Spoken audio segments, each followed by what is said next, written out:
ఇప్పుడు తెలుగులో అందరూ వెయిట్ చేస్తున్న సినిమా నేను లోకల్. నాని హీరోగా నటించిన ఈ మూవీపై ప్రేక్షకుల్లోనే కాదు ట్రేడ్ వర్గాల్లో కూడా భారీ హోప్స్ ఉన్నాయి.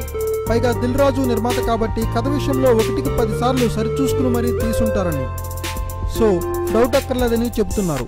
దేవిశ్రీ ప్రసాద్ అందించిన మ్యూజిక్ ఇప్పటికే యూత్కి బాగా కనెక్ట్ అయిపోయి రిపీట్ మోడ్లో ఉంది. ఖైదీ నెంబర్ 150కి మాస్ నంబర్స్తో తొలగించిన దేవి ఈసారి యూత్కి నచ్చే ఆల్బమ్తో మార్కెట్ని షేక్ చేస్తున్నాడు. సంక్రాంతి సినిమాలు మార్కెట్లో మెల్లగా డల్ అవుతున్నాయి. వీకెండ్లో తప్ప మిగిలిన రోజుల్లో అంత ఆశాజనకంగా వసూళ్లు ఏమీ లేవు. ఇప్పుడు ఆ కొరత తీర్చడానికి వస్తున్నాడు నాని.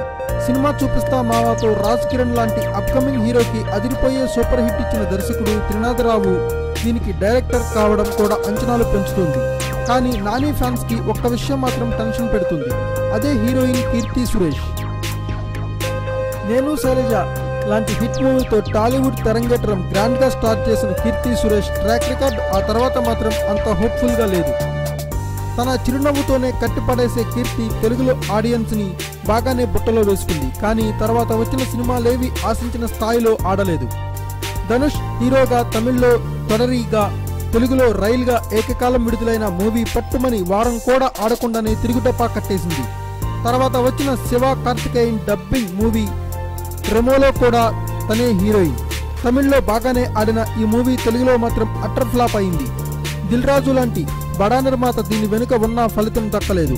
వీటిలో కీర్తి ప్రమేయం లేకున్నా తమిళ్లో పర్వాలేదనిపించుకున్న సినిమాలు సైతం ఇక్కడ రిజెక్ట్ అవుతున్నాయి.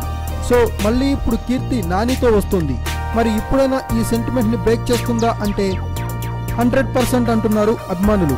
ట్రైలర్ చూస్తే సినిమా చూపిస్తా మావాకు కొనసాగింపులాగానే అనిపిస్తున్నా నాని మ్యాజిక్ వర్కౌట్ అయ్యే అవకాశాలు పుష్కలంగా ఉన్నాయి.